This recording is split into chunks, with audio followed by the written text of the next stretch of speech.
And also next one is the complications of the peptic ulcers. So what are the complications? So these complications, how is going to be deteriorated? So if not, if for example, who are like you are not continuing the medication properly, who are not maintaining the healthy lifestyle, again it may damage, it may chance to get the severe complications.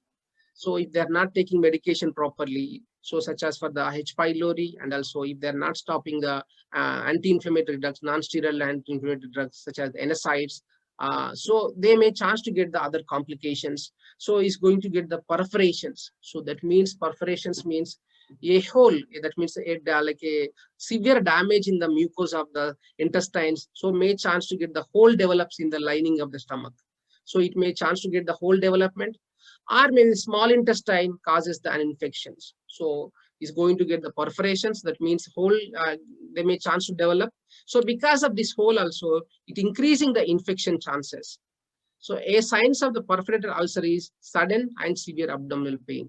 So because of these perforations or any hole in the intestines, so it may give the severe pain, abdominal pain, and also the ulcers are going to be sudden. So because of these perforations, the person may chance to get the bleeding, and also it may give the severe infections and vomitings, blood vomitings, and also epigastric pain. So all the symptoms are going to be severe. So that is the major complications in case of the peptic ulcers.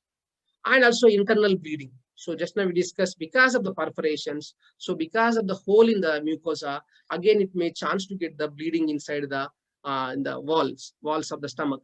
So the bleeding ulcers can result in the significant blood loss.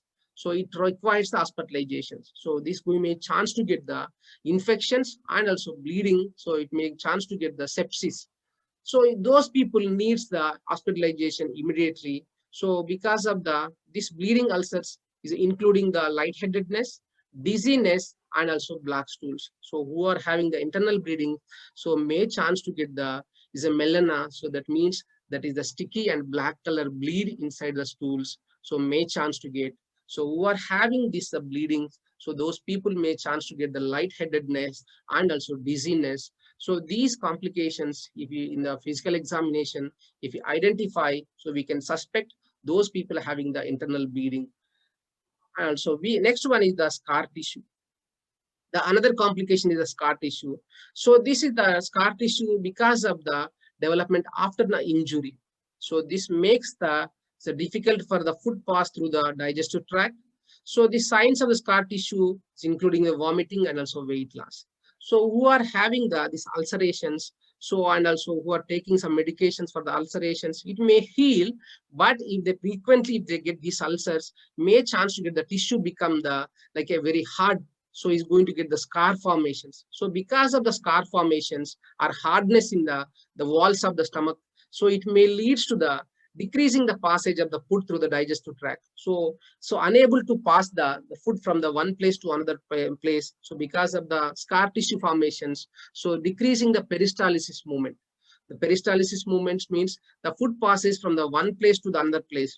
For example, from the mucus, for example, if you take the food from the mouth, the food goes to the pharynx and also esophagus. Through the smooth muscle contractions, the food make into the small bolus appearance. So one place to another place from here is going to move downwards because of the smooth muscle contractions. Because of the smooth muscle contraction, the food moves from the one place to another place, from the esophagus to the stomach, from the stomach to the small intestine. So this is going to be like a movement of the food. So in case of the scar formations, this peristalsis movement is going to be decreased. So because of the loss of peristalsis movement, so there is no proper the food passage. So it may leads to may chance to get the vomiting sensations. So if there is no food, there is no feeling of intake of food or no hungry, so it may chance to get the weight loss. So these are all symptoms because of the bloatedness and also abdominal distance may chance to get. So these are the most common complications in the peptic ulcers. So these are the perforations, internal bleeding, and also scar tissues. So these are the main complications, but associated with the other complications, they may chance to get the blood vomitings and also may chance to get the vomitings. So and weight loss. So these are the major complications related to the peptic ulcers.